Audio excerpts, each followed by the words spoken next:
Hello everybody and welcome back. Today let's talk Jurassic World Fallen Kingdom. It is officially June 22nd, which means summer was just yesterday, officially. And that means we got a new summer blockbuster, Jurassic World Fallen Kingdom. This is going to be a review. It's going to be a spoiler-free review. I'm just going to talk about the movie. I will post a spoiler review probably in the next couple of days. So if you want to wait for that one, wait for that one. But if you don't want anything ruined, then stick around for this movie. I will talk a little bit about kind of plot points and whatnot. Other than that, no spoilers. So, what's Jurassic World Fallen Kingdom really about? It takes place 3 years after the events of Jurassic World. It basically asks the question of, should we save the dinosaurs? We as in humans save the dinosaurs, or do we let them die? They are on the current island, Isla Nubla. If I can even say that remotely close to how it's actually supposed to be said, that would be a miracle. But it's going to take a miracle to save these dinosaurs. So they're on the remote island, and they need help. The government is asked to help them, and really, should they help them? Jeff Goldblum's character of Ian is in a meeting with, looks like Senate and Congress, saying, maybe we should let Mother Nature take its course and erase what we did and maybe be done with the dinosaurs once and for all. However, Bryce Dallas Howard's character of Claire actually cares about them and wants to save them. So this kind of starts the movie off. There is a cool opening scene, by the way. It doesn't really have too much to do with the movie, but it's cool. You know, it's a cool opening Jurassic Park scene. They always have something cool. It reminds me back the throwback of Jurassic Park 1 when they had that cool scene. It's basically the same thing. So, yeah. Anyways, back to the movie. So they're basically asking the question on, do we save the dinosaurs? Do we not? They're not going to save the dinosaurs. They don't want to spend the tax money. And you know what? I can't really blame them.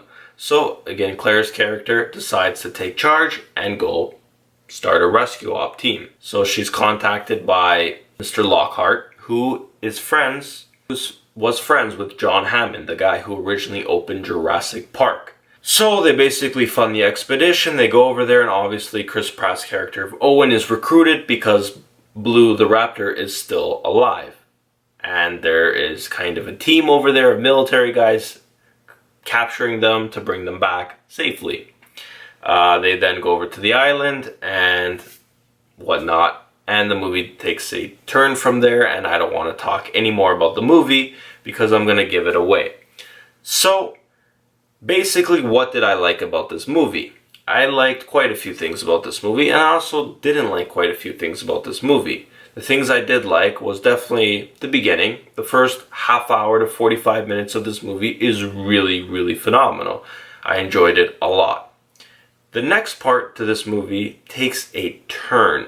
And you know what? I like it. It's different than all the other Jurassic Parks because I recently searched up the director, who is J.A. Bayona, and he is known for horror movies. And it definitely, you can tell in this movie that he is known for horror movies because on the kind of second act, more third act, there is definitely a horror element to this movie. And it's interesting. I actually enjoyed it quite a bit. I'm hearing a lot of mixed reactions online and when I talk to people. But you know what? Me personally, I enjoyed it. There's also a few other things I like about this movie. I do like Chris Pratt's character of Owen. I like Bryce Dallas Howard's character of Claire. There's Mr. Lockhart's granddaughter, Maisie. She's also a very good character as well and an interesting character. And there's a little twist there, but to be honest, it's really, really, really easy to find out. I wouldn't want to spoil it, but you'll probably figure it out before it's actually revealed. This movie, you know what? This movie always reminds me of the fact that the worst characters in these type of movies are humans. Humans are absolutely terrible characters in these movies. And they're so one-dimensional, like the villains. Oh, it's honestly sometimes very frustrating. It's the biggest issue I have with this movie. I just named all the things I liked about this movie. The things I don't like about this movie are definitely the villains and the human characters who are bad.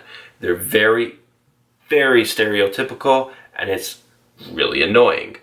The other things I don't like about this movie is, for the first half of the movie's not even the first half, the first act of this movie, you know, it's kind of jumping around a little bit. They go to the island, and then the second and third act of this movie take place all in the same spot, and it feels a little stuck. It feels a little like small, you know. For Jurassic World, you would think it would be a grand setting. It's not.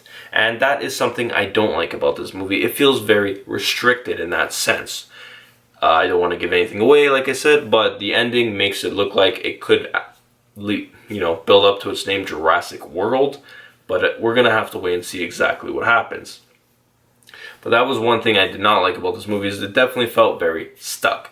They added some new characters in this movie as well. I'm not just talking about the bad ones, I'm talking about the good ones. So the three new characters they added who are good are basically two interns, actually. And there's a guy and a girl, and the guy's name is Franklin Webb. The girl's name is Zia Rodriguez. So one character I like, one character I don't like out of these two. The guy, Franklin, I really do not like. He's pretty annoying, fairly useless, and just there.